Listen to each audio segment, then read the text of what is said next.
Hi friends, welcome to our channel.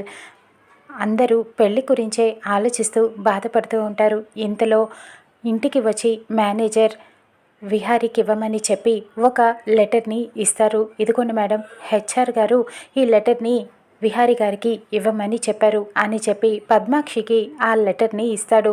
ఇక అది ఏంటా అని చెప్పి ఓపెన్ చేసి పద్మాక్షి చదివి ఒక్కసారిగా ఆశ్చర్యపోతుంది. కోపంతో విహారీ అంటూ అరుస్తూ ఉంటుంది. ఇక విహారీ లోపల నుంచి బయటికి వస్తాడు.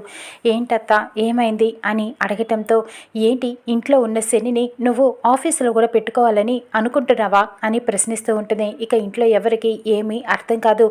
ఏమైంది అని చెప్పి పద్మాక్షిని అందరూ అడుగుతూ ఉంటారు. ఇదిగో, ఏంటి ఈ అపాయింట్మెంట్ లెటర్? ఇంట్లో ఉన్నది సరిపోలేదా నీకు? అసలు ఏం అర్హత ఉందని చెప్పి నువ్వు లక్ష్మికి ఉద్యోగం ఇచ్చావు?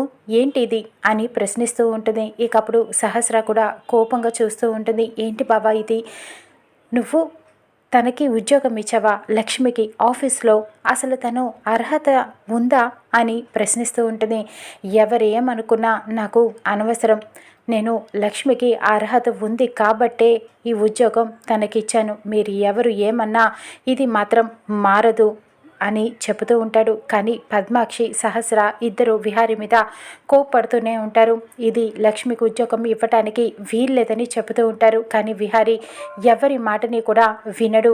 ఇది ఖచ్చితంగా జరిగి తీరుతుంది. లక్ష్మికి నేను ఉద్యోగం ఆల్రెడీ ఇచ్చేశాను. లక్ష్మి, ఇదిగో నీ అపాయింట్మెంట్ లెటర్ అంటూ లక్ష్మికి అపాయింట్మెంట్ లెటర్ని ఇస్తాడు. నువ్వు రేపటి నుంచి ఇంకా ఆఫీస్కి రావచ్చు అని చెప్పడంతో సహస్ర ఆశ్చర్యపోతుంది.